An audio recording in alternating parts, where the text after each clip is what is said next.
Time po natin yung Mateo 18:22, kapatid.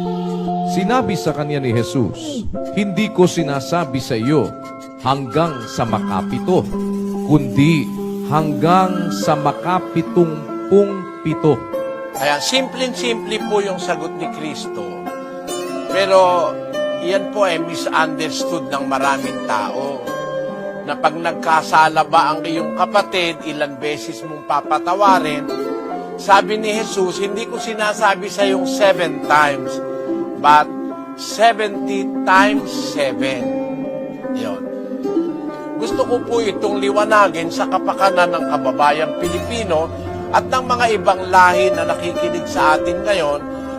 Ang nagtatanong po dyan si Pedro na apostol, at ang kanyang itinatanong ay basahin natin sa 21 ng Mateo. Nang magkagayon, lumapit si Pedro at sinabi sa kanya, "Panginoon, makailang magkakasala ang aking kapatid laban sa akin na siya'y aking patatawarin hanggang sa makapito?" Sinabi sa kanya ni Jesus, "Hindi ko sinasabi sa iyo hanggang sa makapito, kundi hanggang sa makapitumpung-pito." Yan, maliwanag. Ang tanong ni Pedro, makailang magkakasala sa akin ang aking kapatid laban sa akin? Personal ano yan eh? Personal sin of a person against a person. Laban kay Pedro. Pero, dapat makita natin yung kasukasuan ng katotohanan. Bakit? Ito po ang sabi naman ni Kristo sa 3:29 ni Marcos. Pakinggan nyo. Datapwat, sino mang magsalita ng kapusungan laban sa Espiritu Santo ay walang kapatawaran magpakailanman, kundi may kasalanan ng isang kasalanang walang hanggan. Meron palang kasalanan na walang patawad, kapatid eh. Kasi may kasalanan laban sa'yo. Pero pag ang kasalanan laban sa Espiritu Santo ng Diyos, hindi mo pwedeng ulit-ulitin kasi isang kasalanan laban sa Espiritu Santo, laban sa Ama, laban sa Anak, wala na pong patawad yun eh. Basahin natin ang 12 ni Mateo.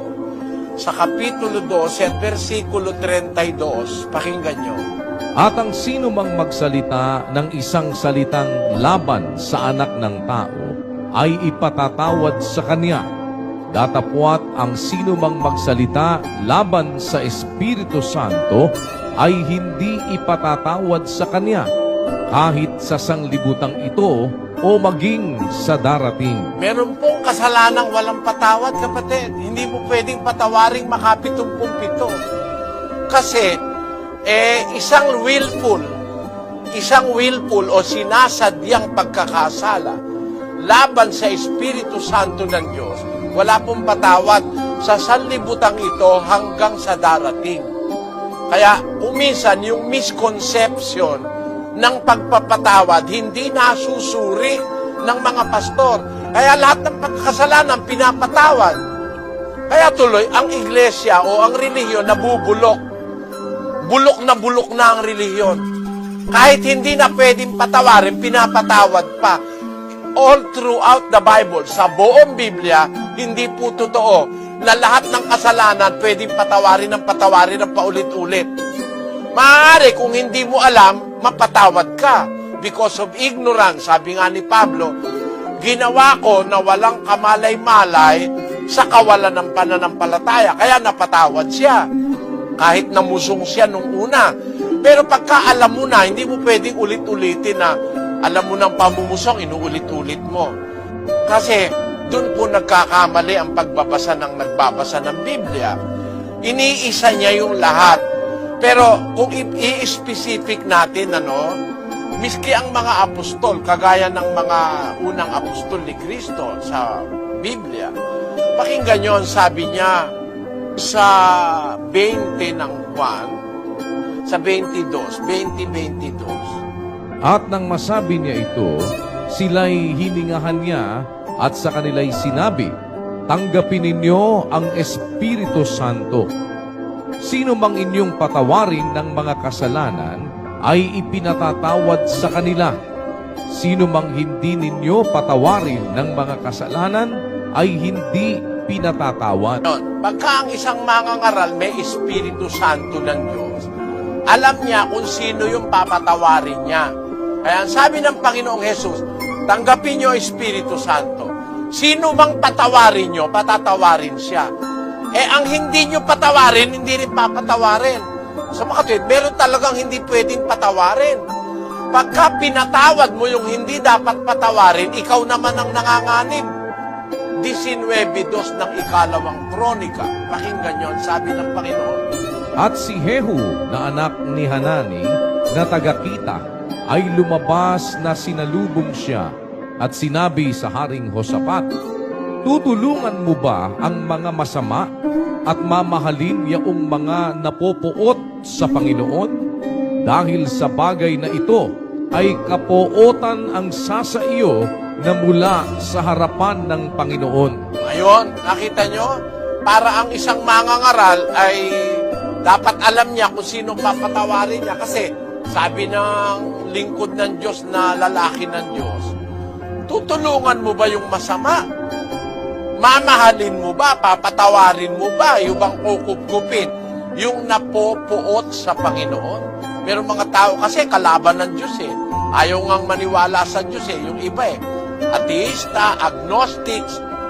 Dahil sa bagay na ito, sabi ng Biblia, ang kapuotan ng Panginoon ang sasayo mula sa harap ng Panginoon.